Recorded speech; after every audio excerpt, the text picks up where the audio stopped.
Bryce with Thrive Mortgage. Today is Thursday, the 20th of April. Hope you're doing well. We are seeing interest rates about 1/4 of a point higher than they were this time last week.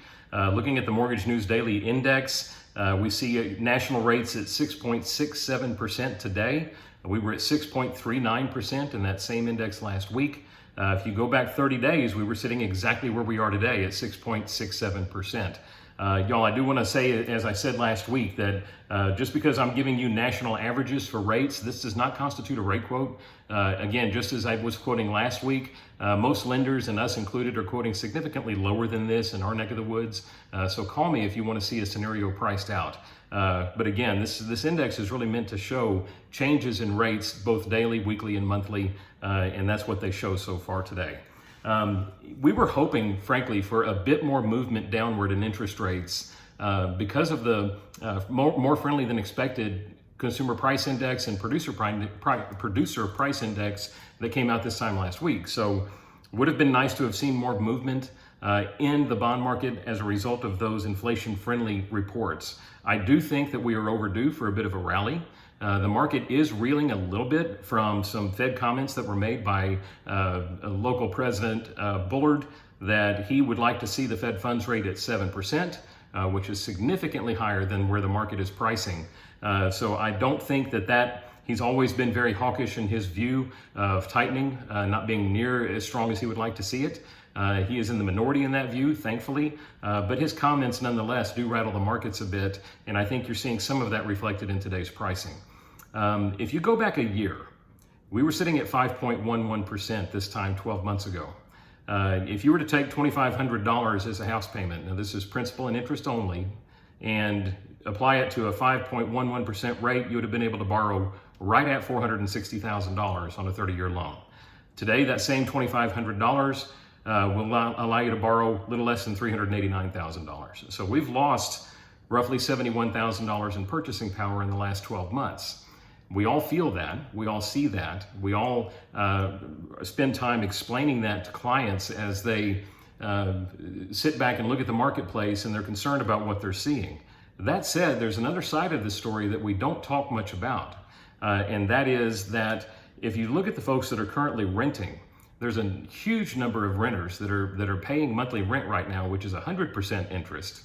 There's no principal being accrued in that monthly rent. They don't own a thing.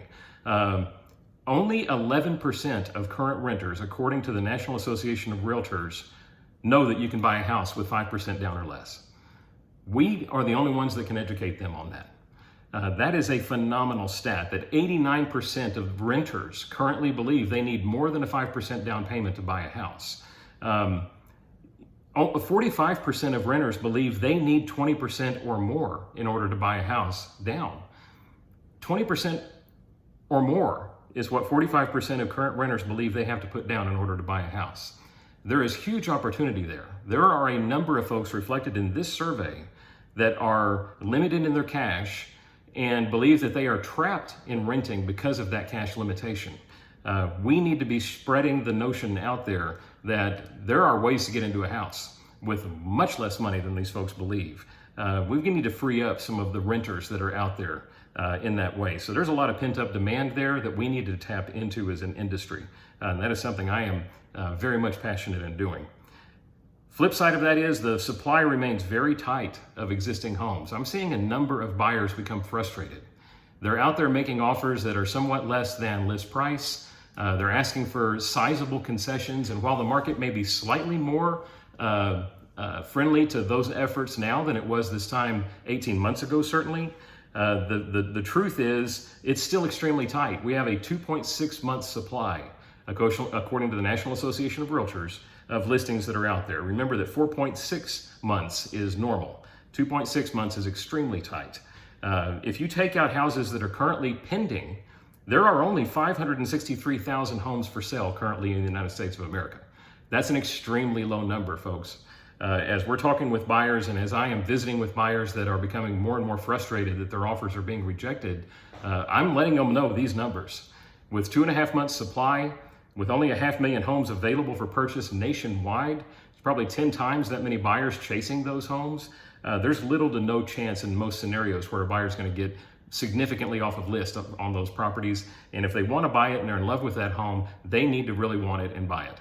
That is the advice that I'm giving my buyers. If they're looking at homes that are hot, new on market, seeing a lot of activity, they need to dive in with the strongest offer they can possibly make. Present a fully approved offer letter with that offer, even a phone call from me to the listing agent saying how strong that borrower is. Of course, making sure I've got buyer's permission to share any details.